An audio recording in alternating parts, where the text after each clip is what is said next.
buenos días, apreciados hermanos. Dios me les bendiga. Un feliz inicio de semana. Estamos ya en lunes 24 de julio para comenzar semana de labores y vamos a nuestro estudio de la lección de escuela sabática. Recuerden que el tema de la semana es expiación horizontal, dice la cruz y la iglesia. Para hoy día lunes nos toca la reconciliación, el regalo de Dios desde la cruz. Y para dar inicio, pues, y para comenzar el estudio de esta mañana, vamos a inclinar nuestro rostro para tener una palabra de oración y que sea Dios el que nos dirija en este estudio.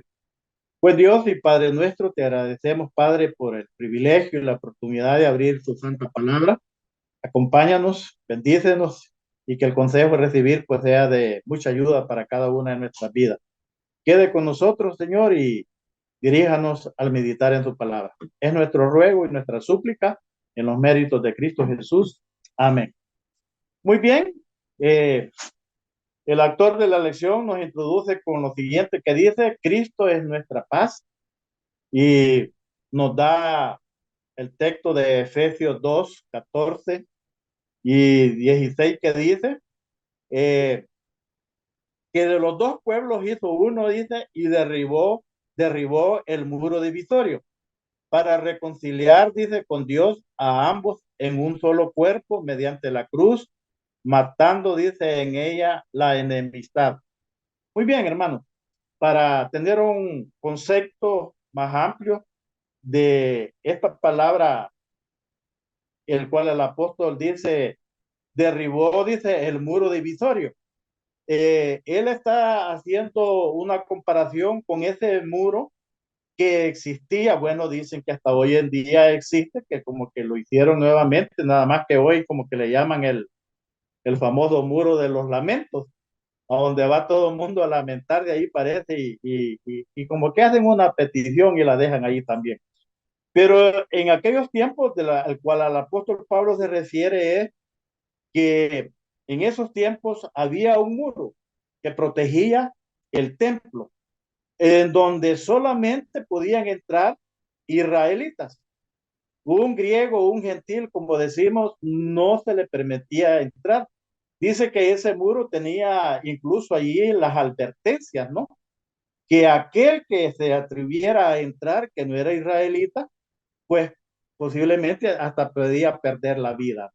Así es que estaba ese muro divisorio, el cual solo le permitía a los israelitas entrar al templo a adorar y hacer sus ruegos, sus oraciones a nuestro Padre Celestial, ¿no?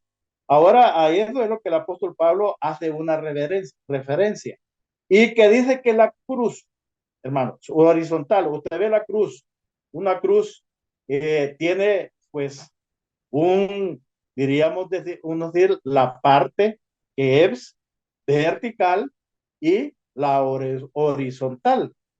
Recuérdese que eso tiene su significado, que la parte vertical es la relación personal de cada hijo e hija de Dios directamente con Dios. Y la horizontal dice que es la que nos genera a todos realmente el que nos ve como hijos e hijas suyas realmente. Así es que vamos a los otros textos del apóstol Pablo, se refiere a esto también. Y a responder la pregunta que el autor de la lección hace, que nos dice cómo describe Pablo la cruz y el impacto de la obra de Cristo. Allí dice en cada uno de esos pasajes de Efesios. Y aquí los pasajes dice, ¿cómo lo resumirías lo que dice Pablo sobre la cruz y cómo esta transforma nuestras relaciones?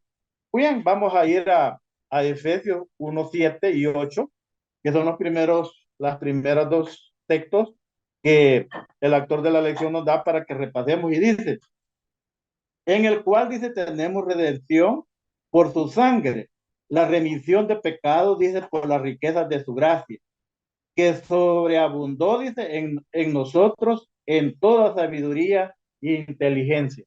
Eso es lo que nos dice. Ahora, me gusta también lo que dice Efesios 4 y el versículo 32. es algo muy interesante. Antes sed, dice, los unos con los otros, benignos, misericordiosos, perdonándoos los unos a los otros, como también Dios os perdonó, dice, en Cristo. ¿Qué es lo que el apóstol está tratando de decirle a los hermanos en Éfeso? ¿Qué es lo que el apóstol también quizás nos está a través de este mensaje allá a los hermanos jefes, nos está también dando a entender a nosotros como iglesia? Hermanos, que nos entendamos, que nos comprendamos, que nos amemos realmente como hermanos.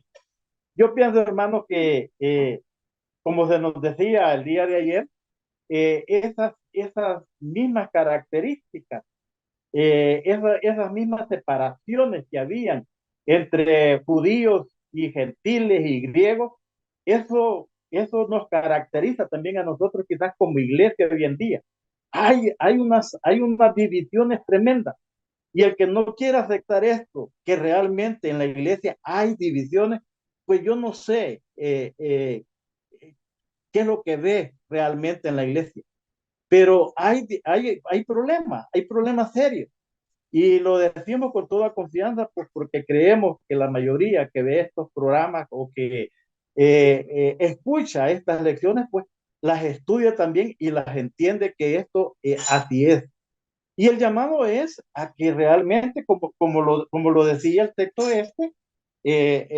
Efesios 4, 32, que dice, vea, antes ser los unos con los otros, dice, benignos, misericordiosos, perdonando los unos a los otros, como también Dios os perdonó, dice en Cristo. Es un llamado, es una súplica. Pero ¿qué pasa hoy en nuestras iglesias? Realmente, hermano, es un ambiente bastante complicado, y no así lo voy a decir, por no tal vez decirlo de otra manera, pero es un ambiente muy complicado, en el cual pues no se ve todo esto que el apóstol deseaba para con los hermanos en ese. Lo mismo sería, no sé qué palabras más pudiera usar hoy el apóstol al ver la condición de la iglesia hoy en día.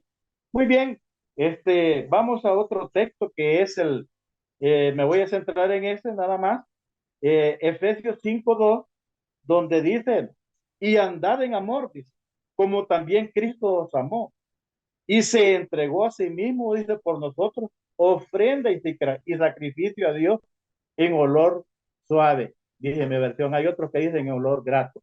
Muy bien, esto es otra súplica, diría yo, que el apóstol hace para la iglesia, para hacernos entender que el ambiente que debe de prevalecer en la iglesia es de una verdadera hermandad, un verdadero amor, que se sienta realmente la unidad también en la iglesia. Pero el concepto en el cual definitivamente vivimos en nuestras iglesias hoy en día es diferente.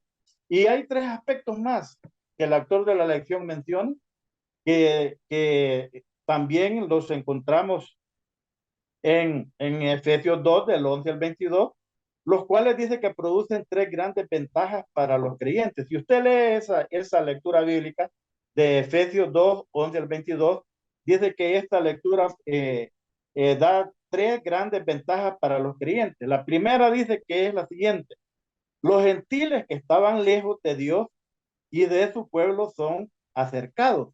Eso es lo que dice Efesios 2:13. A ambos dice, siendo ahora hijos e hijas de Dios y hermanos y hermanas de los creyentes judíos. O sea que hoy ya no es cuestión de que nosotros somos los privilegiados. Dice que esto ha hecho Cristo en la cruz, hizo que todos seamos hermanos, que todos seamos un solo pueblo. La segunda dice, la enemistad que existía entre judíos y gentiles y griegos, dice que esa enemistad, dice, entre los creyentes judíos y los gentiles quedó destruida. La cruz de Cristo elimina, dice, lo que parecía ser el estado permanente de hostilidad y guerra, dice, en el que judíos y gentiles eran enemigos jurados. Tremendo. Y por último dice que el tercer efecto que hace esto, dice, es en el lugar, dice, de hostilidad, llega la reconciliación. El propósito de Cristo era reconciliar con Dios a ambos en un solo cuerpo mediante la cruz. Y ahora, hermano, lo que la lección a continuación sigue es que dice que nos da un ejemplo que es reconciliar, que es una reconciliación. Y nos da un ejemplo muy bonito entre una madre y una hija que por muchos años pues estuvieron, dice, separadas, como enemistadas, pero llega un momento en el cual dice que, como decimos a veces en buen salvadoreño, ¿no? Les, les cae la cora, como decimos, y se reconcilian. Y ese momento dice que es un momento agradable, es un momento en el cual realmente se olvida todo eh, y, y todo comienza de nuevo, dice, y en una armonía tremenda. Es lo que realmente dice los miembros de iglesia, como hermanos o hermanos, dice, amados, que acepta lo que se ha ofrecido, dice, la reconciliación no es un término mecánico o legal, sino interpersonal que celebra, dice, la reparación, dice, de las relaciones rotas. Hermanos, creo que necesitamos reconciliarnos, quizás unos con otros. Y, y ese es el paso para mí muy esencial, principal, para poder encaminarnos en una armonía en la cual pues la unidad y que después de la reconciliación venga la unidad y que podamos caminar por el verdadero camino que Dios espera como iglesia. Eh, en, en armonía, en amor, en paz, en tranquilidad, respetando los unos a los otros, las opiniones, las decisiones, porque el que estemos en armonía, en unidad, no quiere decir que mis pensamientos van a ser idénticos al pensamiento de otro hermano. Siempre va a haber diversidad de pensamientos, pero respetándonos. Y si usted es un estudioso del escrito está de la palabra de Dios, usted va a respetar las decisiones o los pensamientos o las actuaciones del hermano si están basados con un escrito está. Yo termino con lo que realmente la lección de este día dice. Pablo se atreve, dice, a imaginar. Póngale cuidado, es un pensamiento muy interesante, que dice que Pablo se atreve a imaginar que la poderosa obra de Cristo en la cruz impactará sobre las relaciones no solo entre personas, sino también entre grupos de personas. Y esto, hermano, el actor de la lección creo que está muy consciente. No solo es la desunión entre un hermano y otro, sino que en la iglesia se forman grupos y los grupos, cada quien para su lado. Y el que no quiera estar intermedio, bueno, ese le va peor, lo ignora. Tiene que agarrar, como le dicen, este grupo, porque si no, no vale, no vale nada, ¿verdad? Es tremendo. Vuelvo y repito lo que dice. Pablo se atreve a imaginar que la poderosa obra de Cristo en la cruz impactará, dice, sobre las relaciones, no solo entre personas, sino también entre grupos de personas. Él se le imagina, dice, inundando nuestra vida y destruyendo nuestras divisiones. Ah, qué bonito fuera, hermano. Pero él se lo imaginaba, bueno, y dice, disolviendo nuestras disputas y renovando nuestra comunión y comprensión mutua. Ay, hermano, pero tristemente estamos lejos de esto. Pero para Dios no hay nada imposible. Si todos nos dispusiéramos a entendernos, a comprendernos, a respetarnos los unos con los otros, pues la obra avanzaría. Yo siempre he dicho eso, que una iglesia unida, una iglesia que realmente esté unida y que esté respetándose, que haya reconciliación, que no hayan pleitos, que no hayan divisiones, hermano, es una iglesia poderosa, es una iglesia poderosa, en la cual realmente se va a ver y se va a manifestar el amor de Dios a través de su Santo Espíritu.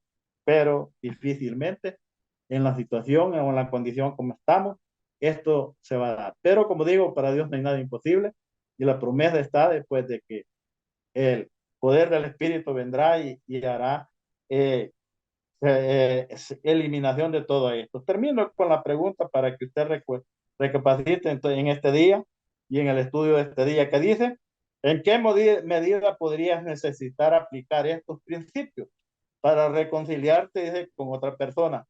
¿Cómo ponerlos en práctica? Bueno, tú sabrás cómo está tu situación, tu condición. Bueno, unos estamos tratando de entender y comprender a los demás, tratando de ser pacientes, de llevar paciencia, de tener paciencia y tratando pues de unificarnos, más que todo, como decimos, de comprender y de entender a los demás para que la unidad venga y la reconciliación también venga y pueda haber paz y tranquilidad en la iglesia. Y entonces, mis hermanos, seremos una iglesia poderosa donde el enemigo no va a poder entrar y donde el enemigo, aunque quiera, siempre va a encontrar un stop porque la iglesia está unida. Bueno, pongámosla en orden. Primero podríamos decir, está reconciliada y está unida y trabajando para la obra del Señor. Ese es el propósito con la cual Dios ha dejado esta iglesia. Que Dios nos ayude. Y si hay divisiones, si hay contiendas, si hay pleitos, hermanos, que Dios nos ayude a ser personas reconciliadoras. Bendiciones. Una feliz semana.